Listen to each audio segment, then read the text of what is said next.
Mi nombre es Elías Bernardi, y durante 8 años trabajé como archivista en una sección cerrada del Archivo Secreto Apostólico del Vaticano. No soy sacerdote, ni teólogo, ni creyente.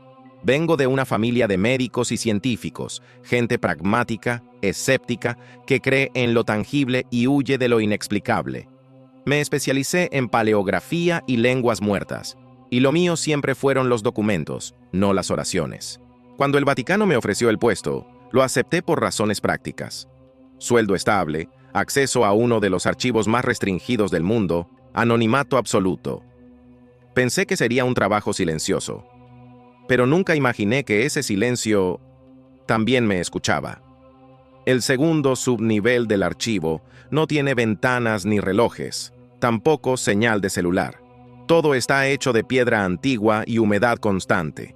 La luz es mínima, filtrada por lámparas amarillas que hacen que el tiempo parezca suspendido. El lugar huele a papel viejo, a tinta seca y a cosas que no deberían haber sido tocadas. Mi oficina estaba al fondo de un pasillo angosto, custodiada por puertas metálicas que solo se abrían con una clave que cambiaba cada semana. Nadie hablaba ahí abajo, no porque no quisieran, sino porque el propio entorno imponía una especie de respeto o de miedo. Era como si cualquier sonido fuera un error, como si levantar la voz pudiera despertar algo que dormía entre los estantes. Mi labor consistía en clasificar manuscritos no canónicos, cartas internas, informes extraviados del pasado, reliquias documentadas pero no exhibidas. Algunos de esos textos estaban en griego bizantino, otros en latín vulgar, algunos en dialectos que ni siquiera la Iglesia reconocía oficialmente. Pero más allá del idioma, lo que me llamaba la atención era el contenido: historias de exorcismos fallidos, rituales interrumpidos, visiones de monjas enclaustradas y testimonios que rozaban lo blasfemo. Durante mucho tiempo asumí que todo era parte del folclore acumulado. El Vaticano, al fin y al cabo, era una institución de siglos. No todo lo que se guardaba ahí tenía valor espiritual, o eso me repetía. Fue en mi 4.º año cuando encontré la primera anomalía. Estaba revisando una sección olvidada de documentos médicos eclesiásticos cuando una estantería se atascó. Al moverla, cayó una caja de cartón grueso, sellada con hilo rojo. No tenía número de ingreso ni código visible, solo una palabra escrita a mano en la tapa con tinta oscura: Bianca. No figuraba en ningún inventario. La abrí y dentro encontré una serie de cartas desordenadas, muchas manchadas por humedad, otras ilegibles, pero varias intactas. Todas estaban firmadas por una monja italiana del siglo XIX, Sor Bianca di Perugia. Las cartas no eran informes médicos ni registros de rutina. Eran confesiones desesperadas.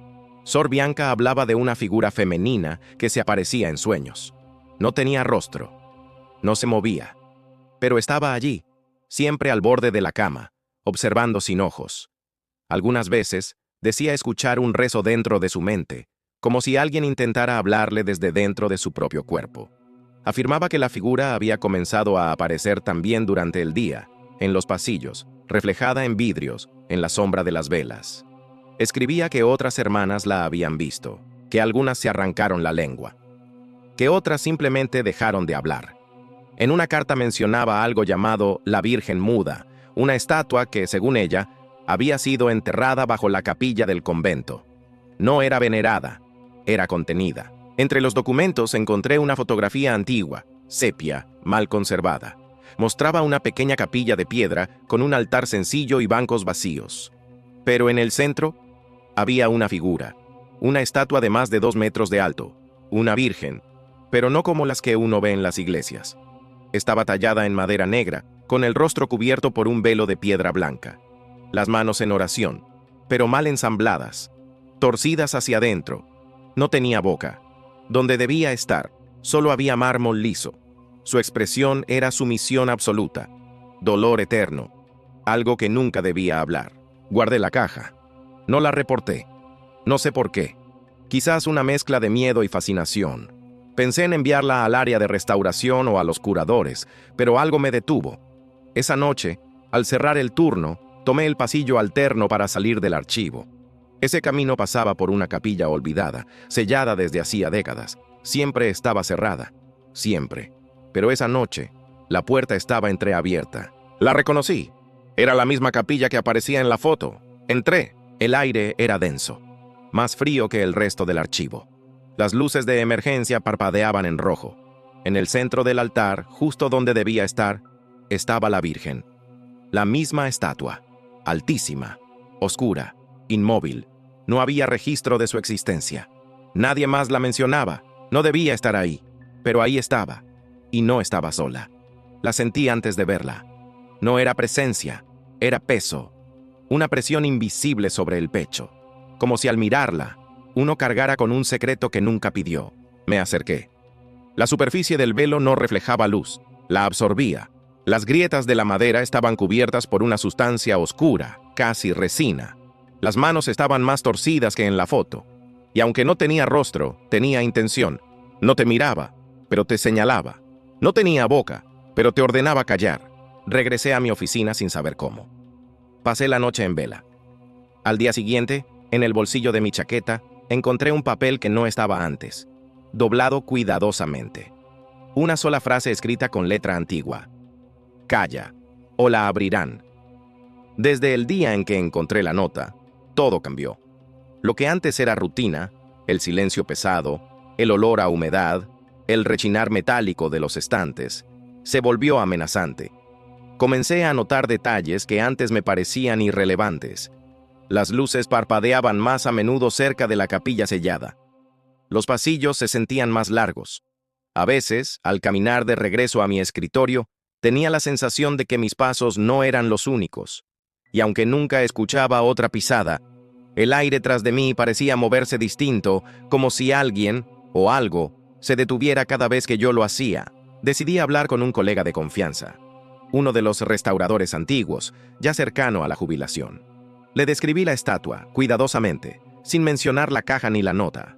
Cuando terminé, él guardó silencio. Luego me miró y dijo, casi sin mover los labios, «No vuelvas a acercarte. Esa imagen fue sellada por una razón. No está registrada porque no debe estarlo».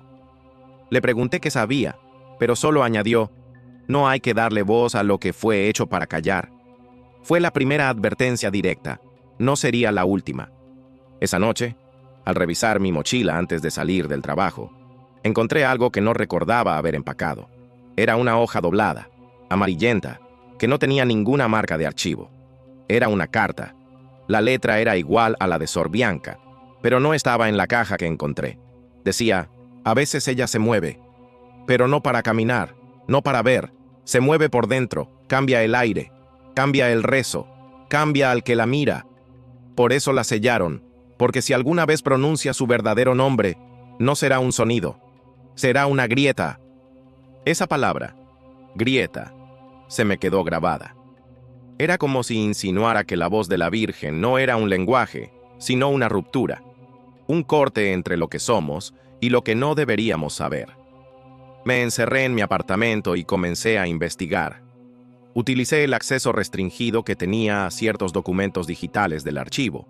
No había muchas referencias, pero encontré una mención en un documento interno fechado en 1901, firmado por un cardenal desaparecido en circunstancias no aclaradas.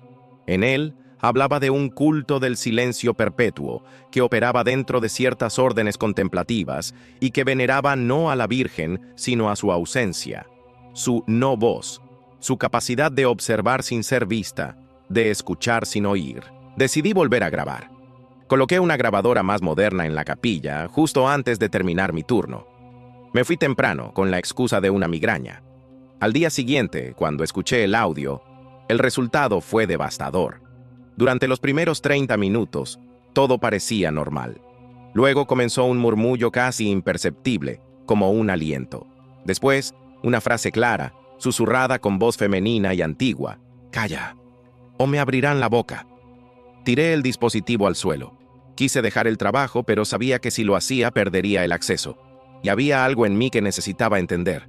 No era solo miedo, era atracción, fascinación enfermiza, como si esa estatua me hablara desde dentro, desde una parte de mí que no sabía que existía.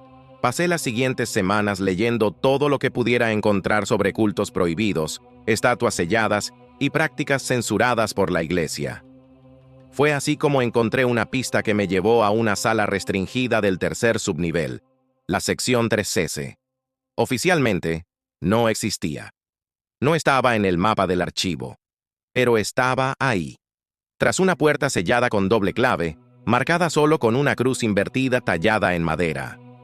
Dentro, lo que encontré fue una colección de objetos que desafiaban la lógica.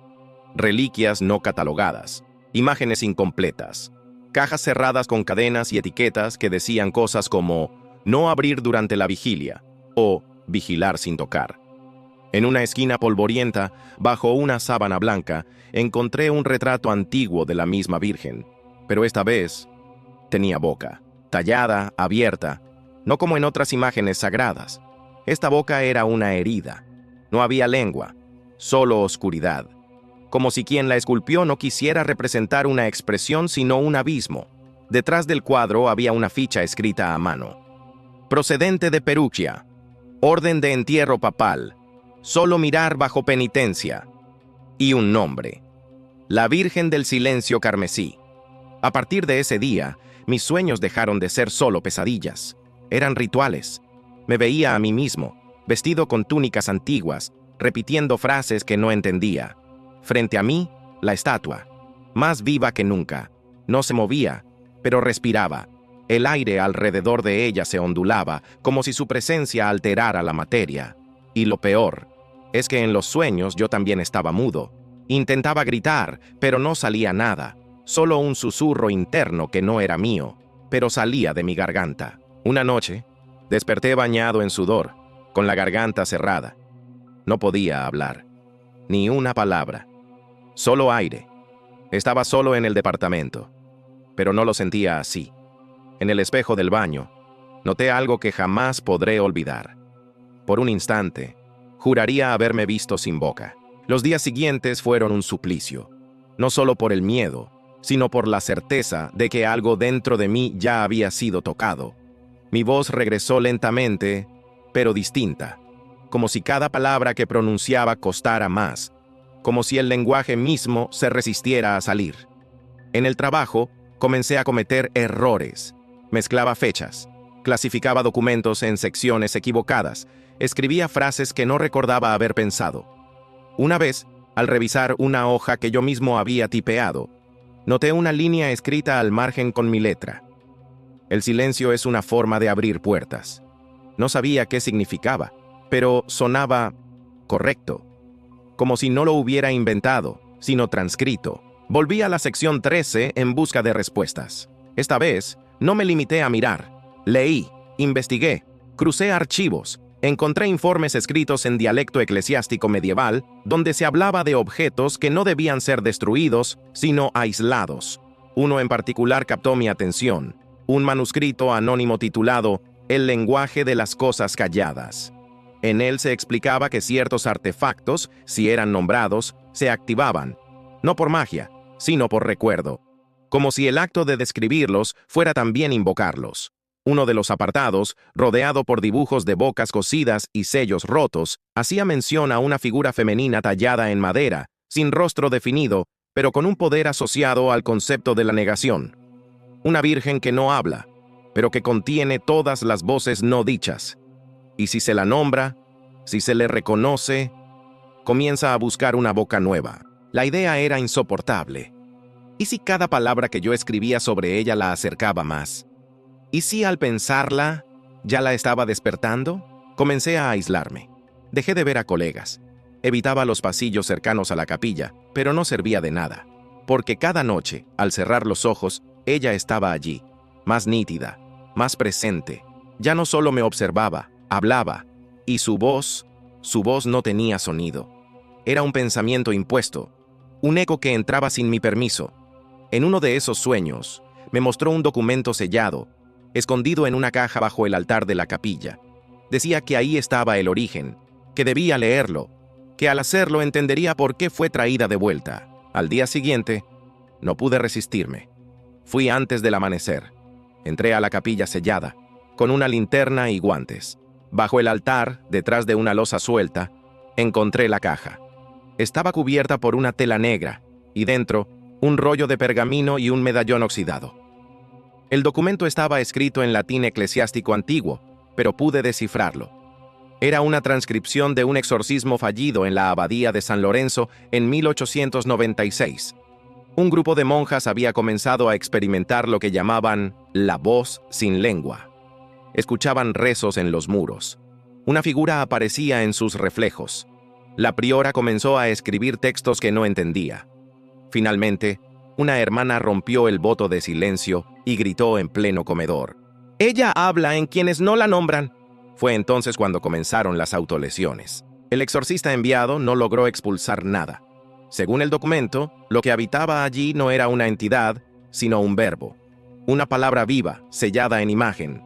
La Virgen sin boca. Esa noche dormí con el pergamino bajo llave.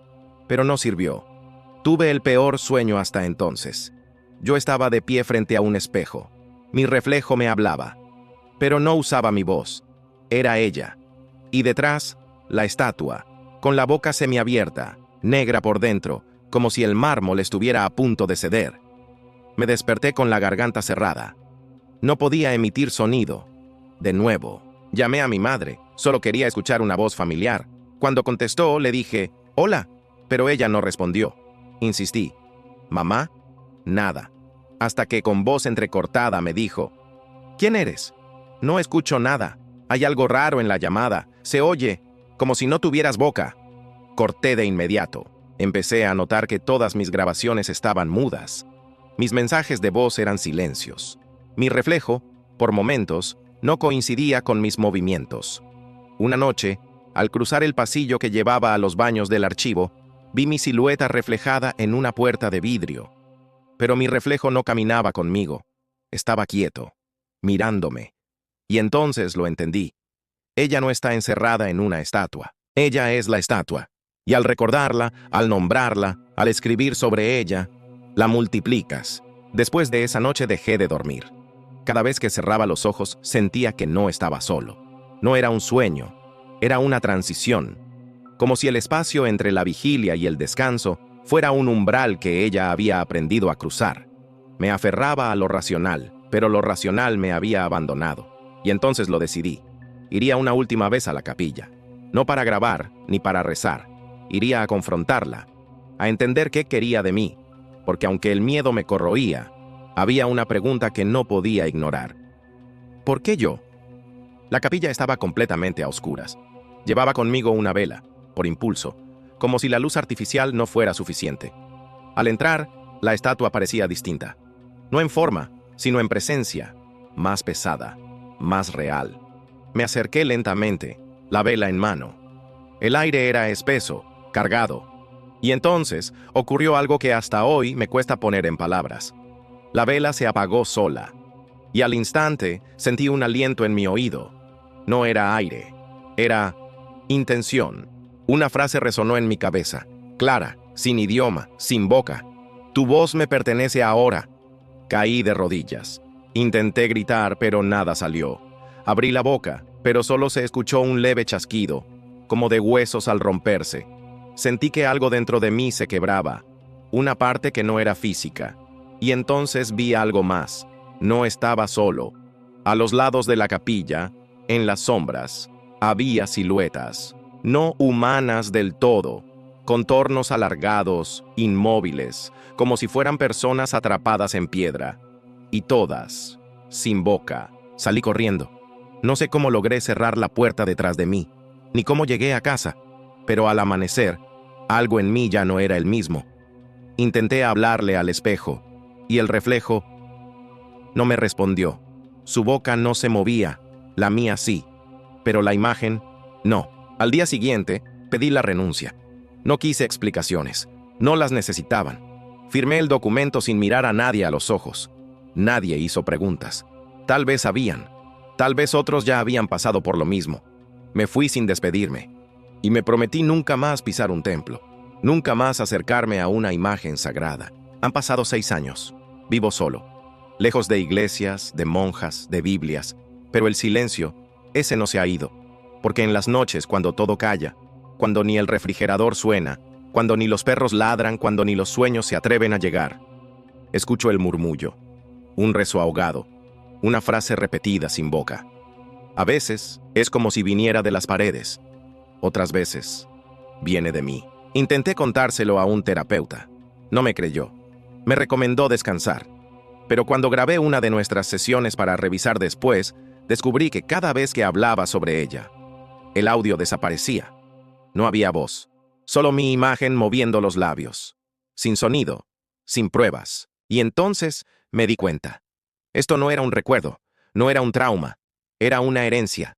Un eco que se había alojado en mí, como si la estatua me hubiera marcado desde adentro, como si ahora yo fuera un archivo viviente, sellado, silencioso. Pero a veces, cuando me obligo a hablar, cuando rompo ese silencio con gritos o canciones o insultos, pasa algo extraño. El espejo se retrasa. Mi reflejo tarda en seguirme. Me observa. Y por un instante me muestra algo que no debería ver. Una sonrisa. Una sonrisa donde no hay boca. Una grieta en mi rostro, como si ella me hablara desde el otro lado del cristal. Y lo peor no es eso. Lo peor es que ya no la temo. Porque cada vez que la recuerdo, cada vez que escribo su nombre o imagino su figura en la oscuridad, me siento menos solo. Porque en el fondo sé que ya no está allá. Está aquí. Y cuando vuelva a abrir los ojos esta noche, cuando vuelva a soñar sin quererlo, sé que ella estará más cerca. Tal vez detrás de mí, tal vez dentro. Pero esta vez, ya no solo me mirará. Esta vez, me usará para hablar. Y tú que estás escuchando esto, si llegaste hasta el final, guarda silencio. Porque si respondes, ella sabrá que tienes voz y la querrá para sí. Si llegaste hasta aquí, tal vez el silencio también te eligió.